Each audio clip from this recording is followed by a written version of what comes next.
This is Wayne Goldsboro Television. It is Friday. Oh boy, it's May the Tooth. And that's the tooth and a whole tooth. There you go. And nothing but the tooth. And nothing but the tooth. Hello, my name is Wayne Alley. Who are you? Good morning, I'm Kim Best. Happy Friday. Oh boy, woo, we made it through another week. Yes, we did. Of course, the day's not over yet. We're going to make it through, We're Wayne. going to make it through. We're going to do it. We're going to make it through, Wayne, yes. There's a lot going on today in our community. This is a busy Friday. What's going on? Well, this morning is the Eggs and Issues with Wayne County Chamber of Commerce. Is that today? That's happening this morning, 7:30. That's Oh, right, boy. Lane Tree Country Club. So by the time this program is over this morning, That'll be start. over. And if you're watching at noon today, then you missed it. That's right. That's all today, Eggs and Issues. Eggs and Issues. It's a pretty cute name, isn't it? It is. I love that. I love that. I'd love to go to that. Yep, sounds good.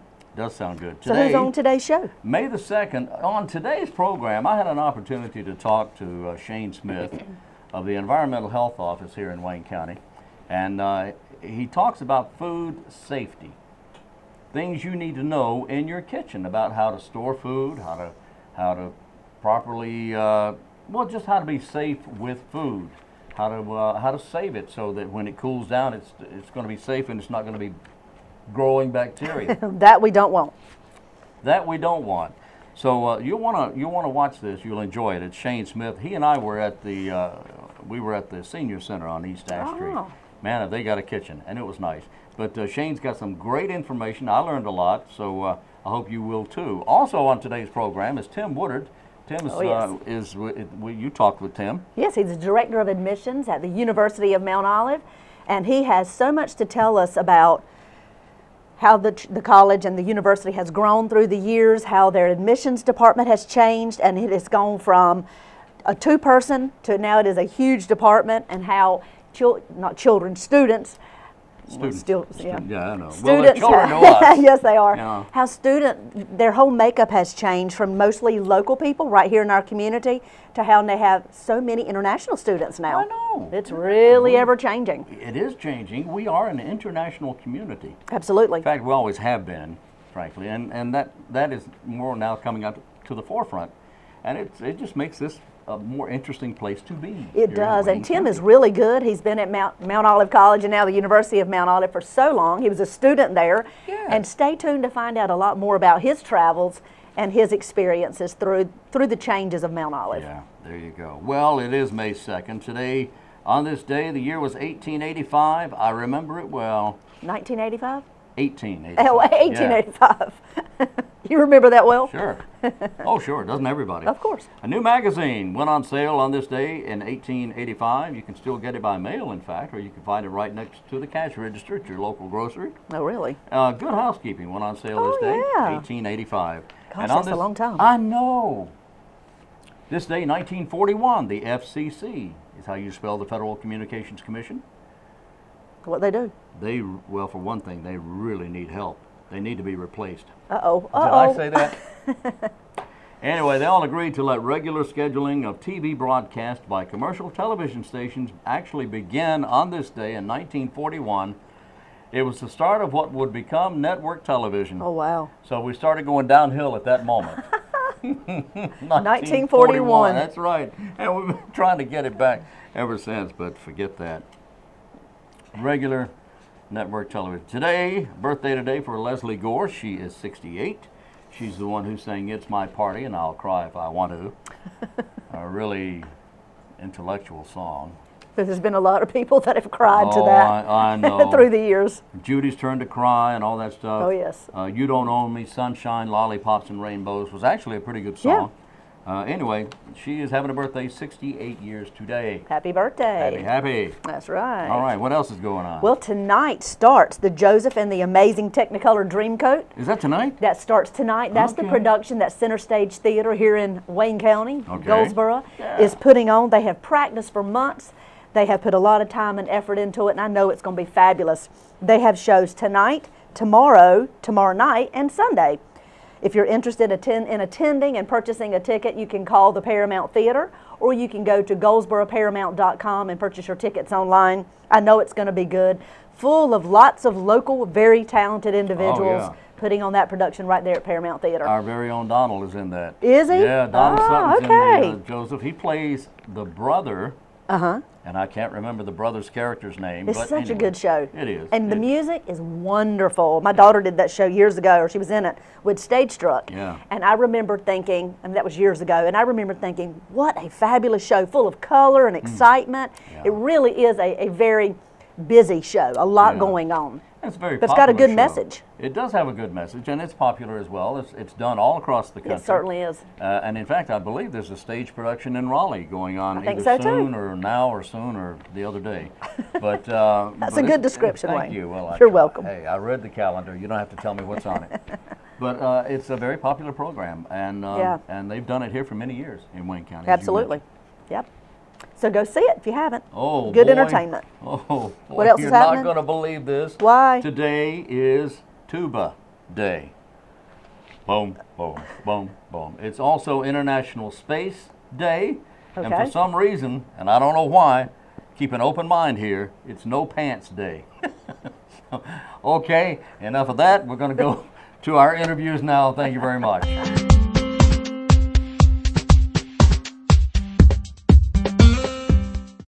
Hi, I'm Shane Smith from the Food and Lodging Supervisor for Wayne County Environmental Health. Here today to talk to you about some helpful hints about working with food safely in your kitchen. We're going to look at how we purchase our food, how we store it, how we cook it, and how we cool our foods properly to try to keep them from entering the danger zone and trying to prevent cross-contamination as much as possible in the kitchen. First, we're going to look at how we purchase our food. What we want to first look at to do is whenever we look at purchasing food, the things to look at in the packaging itself. When you want to look at in your stores before you bring the food home, how do you make sure the product is safe before you actually purchase it? What we want to do is to make sure you look at your product purchase dates by. Whenever you're looking at products, you want to look at, there's always a suggested retail buyer's guide as far as when the product might be out of date, when it's a suggested use by date. Make sure you look at these packages, make sure they're intact, not torn. The product date is not gone by, so the product is still safe to be used. You also want to look inside the product itself.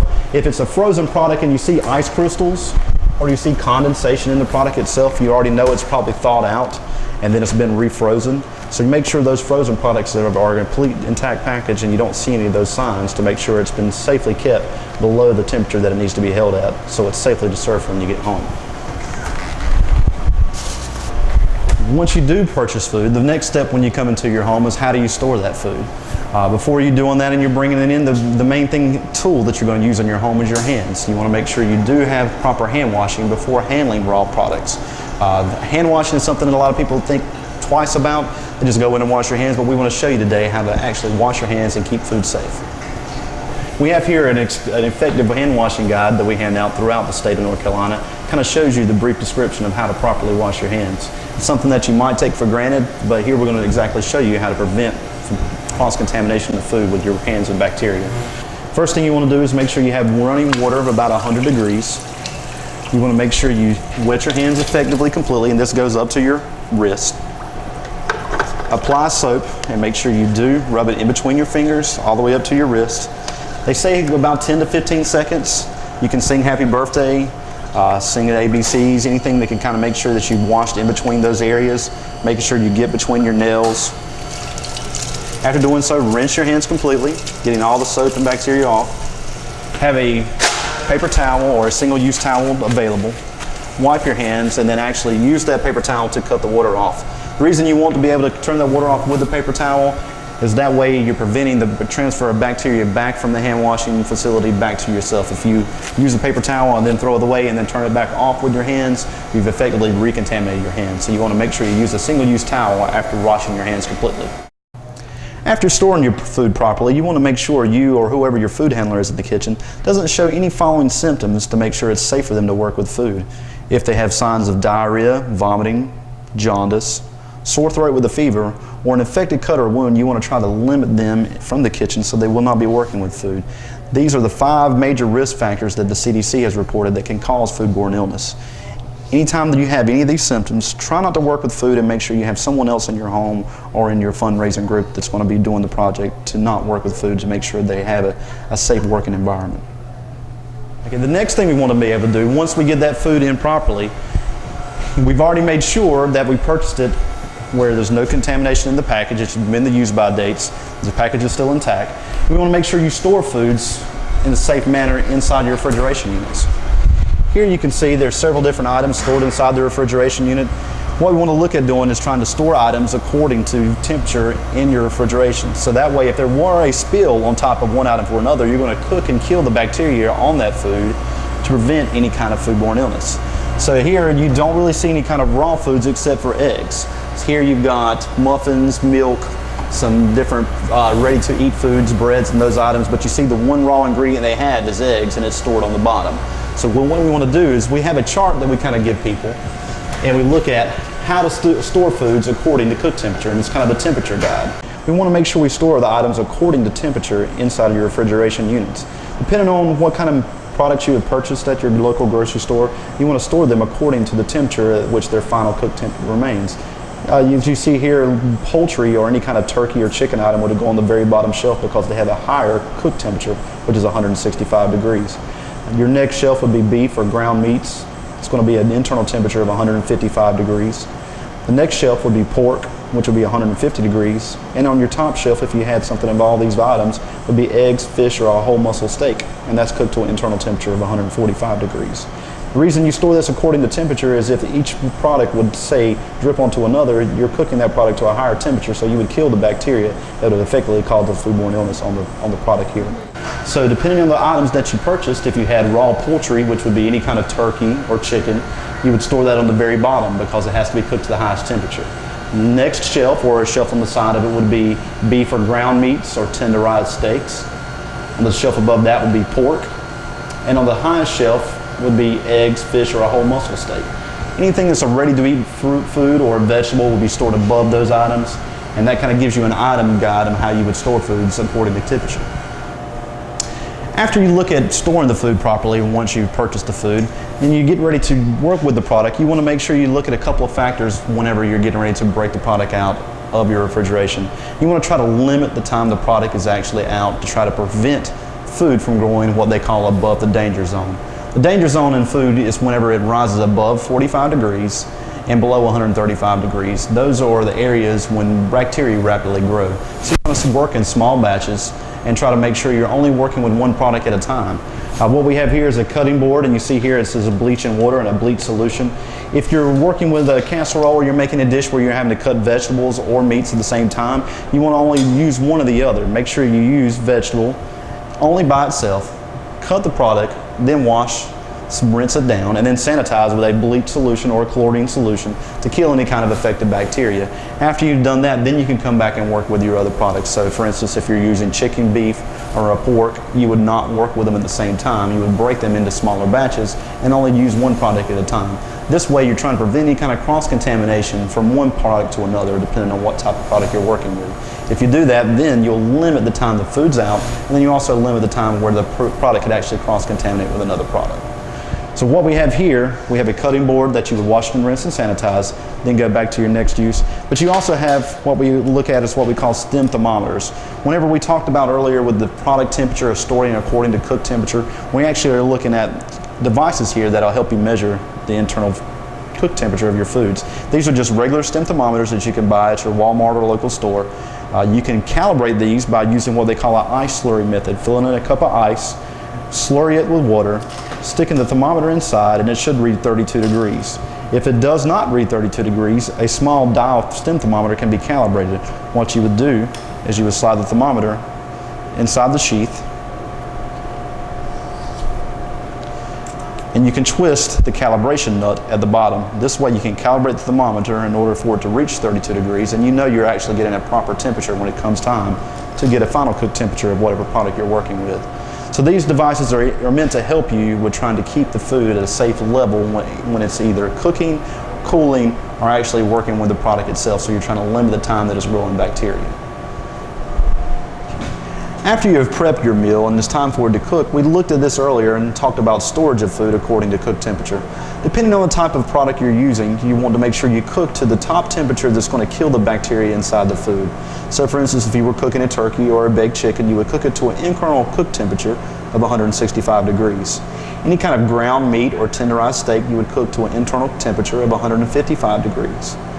Pork chops or pork roast or any pork product would be cooked to an internal temperature of 150 degrees.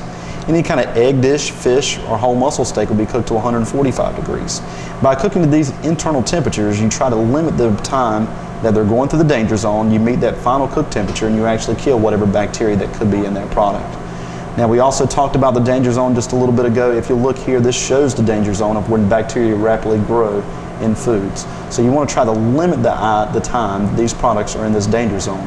By doing so, you limit bacteria from growing and you can try to provide a safer meal for your family.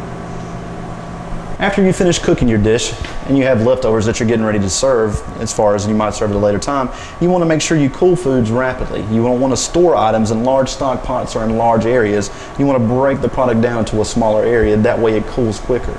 Then again, what we're looking at again is trying to make sure you limit the time the product is in the danger zone. So once the temperature of the food drops below 135 degrees, you want to make sure you break a larger pot, whether it be a stew such as this, or a sauce, or even a roast, anything like that. You would break it down into a smaller, shallower pan, and that way you leave that area into a smaller area so it'll cool quickly. The quicker that you can drop that food down to a temperature of below 45 degrees, it'll make it a safer product and it'll limit the time bacteria can actually grow. After cooling the product properly and storing, if you want to reheat the product and serve to your family, you would cook to an internal cook temperature of 165 degrees for at least 15 seconds. This way you ensure that your product has met all guidelines of time and temperature before reserving it to them again. I want to thank you for watching today, and hopefully we all gain a little bit of knowledge in regards to how to handle food safely. If you'll do the following: purchase foods that are safe, look at the packaging properly, make sure you work in small batches, store items according to cook temperature, make sure when you're handling food products that you keep them in small batches, check for the internal cook temperature when you're cooking your products, and then when it comes time to store products, break them down into smaller batches and cool them safely. You can handle the product and try to prevent cross-contamination and also prevent any kind of foodborne illness. You can reach us at wangov.com under Departments of Environmental Health, or you can reach us by phone at 919-731-1174. If you have any questions in regard to foodborne safety or in foodborne illness, we'll be glad to help you. Thank you.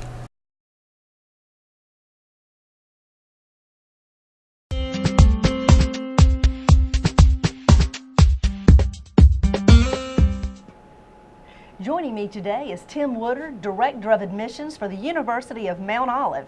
Let's find out more about what's happening in Mount Olive, North Carolina. Hi, Tim. Thanks for being with us today. Thank you, Kim. Glad to be here. So, Director of Admissions. Yes, ma'am. So, what's happening in the admissions department at the new university? Well, we're really excited, first of all, about the name change. Absolutely. University of Mount Olive is really helping us. It's given, I think it might have even helped us with our enrollment. We're showing a great growth this year, and we're excited about that because most schools, especially four-year schools, private and public, are doing well to stay at status quo, and we're running about 10% ahead of last year, so we're very excited. Wow, congratulations. Yeah, That's excellent. Good. Tell me, if you will, about your student breakdown. Well, we're excited too about Mount Olive. You know, being the university has given us a lot of clout with international students. We have over 100 students just at the University of Mount Olive, so that are international. So we're excited about that. Wow, really, 100 students? Over 100. So that's fantastic. Well, I'm expecting that to grow with the name change. Yes, ma'am. We're excited about that too, and I think the name change is going to help us with out of state as well. I'm sure. I would say about 25% of our population comes from out of state, which would include international students, and we do about 75% of our students. And our main market is still in North Carolina, especially Eastern North Carolina. So we're excited about it. Well, what would you say, as the admissions director, would be some of your bragging points for Mount Olive? We feel like everything's a bragging point, but sure. if you nailed me down to a couple, we have a new program. I say it's new. It started about 5 years ago. Is our ag program, and Dr. Maddox heads up our ag ed department, and she does a fabulous job, her and her staff, and we're only one of 3 schools in the state that has that program. Wow. So, and that's really helping our enrollment too, especially with Eastern North Carolina. You know, this agriculture based, and we have a lot of students who just come for that program. So how many degrees do you all offer? We have over 50 majors and minors. Do you really? Yes, ma'am. My goodness, how that has grown through the years. It's really grown. We keep adding each year. And now you all offer something else mighty special. You have a master's degree program. We do, and that's just started in January, and it's the MBA program. and it's a waiting list already, so that's been a very popular So program it is already for us. full and got a waiting list, yes, very yes. first year in. Yes. Very Well, nice. my goodness, that ought to tell you something right there. I know, it's exciting. Wow. So your students, they just had, I guess, an orientation recently? We did. We're already gearing up for our fall enrollment, and we call it Freshman Admitted Student Day. Most people would recognize it as being orientation. Right. We had close to 100 students already, and we're excited about that. They already had their schedules, they already had their IDs made, and a lot of them kids were from Wayne County, right here in Wayne County, so they're walking around with a college ID now. That's exciting. You know, when you're in high school and you're getting ready to go off to that new school, that ID is very important. That's bragging rights by itself, right? Yes, it is. So will you have more than one freshman orientation? We do. We have 3 more orientations scheduled. Okay. So we have one June 18th, matter of fact, and if we have a student out there looking, that would be the next one to sign up for, June 18th. And on that day, we do class schedules as well as college IDs, and we hear from the Dean of Students, we hear from some of our current students. So it's a great informational session. And also we have one in July, and we'll have another one in August. Now, where can they find this information? Definitely can call, check us out on the website, www.umo.edu, or you feel free to call the university at 1-800-653-0854. That's 1-800-653-0854, and you can ask for the admissions. I can't get over the growth that has happened on that campus through the years. You know, can you back us up in time and tell us a little bit more about when Mount Olive first opened its doors, how it began and how it has progressed through the years? Really, it's amazing. It's come a long ways, and I'm excited to say I've been there for 30 years now. Oh wow, Tim, that's fantastic! I know. Showing my age. I started as a student in 1983. Wow. So, and when I started, we had just became a 4-year college. Okay. And we had about 20 majors, and we had about 2 or 3 buildings on the campus. So I've seen a lot of this transformation, and I've had the pleasure of being there with Dr. Raper, who was the main president and got the college started, and then Dr. Bird took over, and now I'm really excited to be partners with Dr. Kerstetter, who's really taken the college to the university status and moving us forward. And we have a lot more majors now. We have a lot of new facilities, new extra facilities on campus. Matter of fact, the Pope Wellness Center, which is a great place to work out if you live in Wayne County and like to check us out. We have membership for the public, so love for you to come and check us out. You know, that is a fine facility. I've been in there a few times myself, and it really is a nice addition to the community. It is. It's really nice. As well as the dining hall. Yes, the dining hall. That's a popular on that. It certainly is. A lot of people go to church on Sunday, and that's a popular. I've done that many times myself. Yes, it is. Wow. You know, the college and now university has just gone through so much change through the years. The growth is tremendous, and each president has made their mark, and they have done so much while they held that title. And it became such a passion for each and every one of them. It's amazing to see what transformations will continue to happen under Dr. Kerstetter's leadership. It is. As I said earlier, I've been very blessed. I worked with Dr. Raper, who was phenomenal, and Dr. Bird did a lot of great things for the college. And as he was there, we added 3 new facilities, you know, the Pope Wellness Center, the Raper Hall, as well as our communication building. And now with Dr. Kerstetter, he has a vision and definitely taking us to new heights, and we're very excited about it. For sure. Now, don't you all have, and it's probably not that new anymore, new dorms as well? We do. We do. I actually You're growing by leaps and bounds. They're hiring their apartments. And, okay, nice. Look great. And also the Sleep Inn, which used to be the hotel in Mount Olive, they ended up building another hotel, and they gave us the old hotel for our dorms. So we're really excited about that too. Wow. Do you know, and this is kind of throwing the ball out there, do you know the ratio on on-campus living versus commuters? Yeah, I would say probably about 50% of our students, you know, stay on campus. Okay. And we're excited about that. And then we get this question a lot: how many guys to girls? Oh, I hadn't thought about that. Yeah, how is that? Right now, especially females, they seem to want to stay on campus a little bit closer to the action. So it's probably about 52% female, 48% male. Interesting. You have some very interesting facts for us. You seem to know every little question I throw at you. You know, I guess that comes from being there for 30 years, right? Yeah, and actually, I have a son who's a freshman at the University of Mount Olive this year. So fantastic. I'm very second thankful. generation going through. Yes, that's right. Wow, well, congratulations on that. Thank you. Well, Tim, thank you so much for being with us. This was fantastic. Nice little tidbit about the University of Mount Olive. We're always excited to hear the continued growth. We're looking forward to what's going to happen in the coming few years. Yes, you'll have to keep coming back and keep us updated. Look forward to it. Thank you so much for being with us.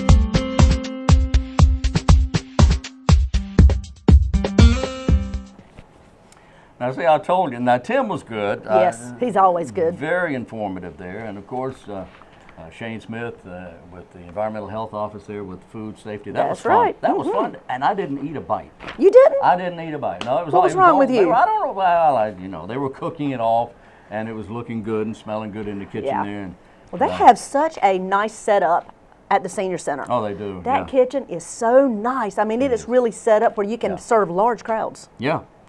Top notch. Top notch. It is top notch, and we are very proud of our senior center here in Wayne County. Absolutely. I want to remind everybody, on May the 6th, right around the corner, that is Election Day, and the bond referendum for Goldsboro Parks and Recreation is up on the ballot this year. Be informed. You can go to the website to find out more about it at goldsboronc.gov. It'll tell you all the details of what the bond referendum includes, the details on the 4 projects that are a part of that particular bond referendum, and how it will make changes in our community. Be informed before May 6th so you can make an educated vote. All right. Yes. Be informed before you vote for anything or anybody. You know, I don't understand that. People will go to the polls, one-stop voting, early voting, or they'll wait until Election Day, and they'll go in and they'll not have any idea as to who they're voting for. For who they're voting. And what they stand for. Yeah. What is wrong with this picture? Don't know. Get with the program. If you don't know find out, or don't vote in that particular election, but please vote. Yeah, we need everybody to vote, that's for sure. That's right, man. We need you to know the people for whom you're voting. A few nights ago, you know, this week we had those storms roll through. Yes, gee whiz. But over at the public library, they had to postpone one of the programs there. Marty Cheddar put together the Wayne County Library, Public Library Baseball Artifacts Spotlight Night. Oh, and yes, I've heard about that. That was Tuesday. Scheduled to be on Tuesday night. They had to postpone it, and I've received word that they're going to reschedule that. They don't have a date just yet, but they will soon. So be listening for that. Rarely seen items used by John Peacock, Ray Scarborough, Clyde King, Jerry Nairn, George Whitfield, and many others, Coach Whitfield, at this. So listen for the rescheduled date of that particular program. And you know, Wayne, it's amazing how many professional baseball players have come out of Wayne County. I know. It is amazing. I had no idea until I saw the list recently. And when you see their faces and hear their names, it's really surprising how many, well, professional athletes in general we have out of Wayne County. Yeah, but not just baseball. No, basketball, and the list goes on Football. and on. Football? Yeah. Absolutely. Yeah, the young man from Southern Wayne High School in the Super Bowl. That's right. He's quite an athlete. I mean, sure is. And boxing. Yeah. We've had boxing pros. We're a here. talented community. We're very talented. Yes, we are. I mean, look at us. Yeah, right. Well, wait a minute. Okay. I believe that's going to end it up for today, Is Mr. that Allen. it for today? Yes, we are done. Okay, well, we'll be back tomorrow. Join us again tomorrow at this time, whatever time it is right now. We'll be right here. Until then, I'm Wayne Alley. And I'm Kim Best, and this is what's happening in your community.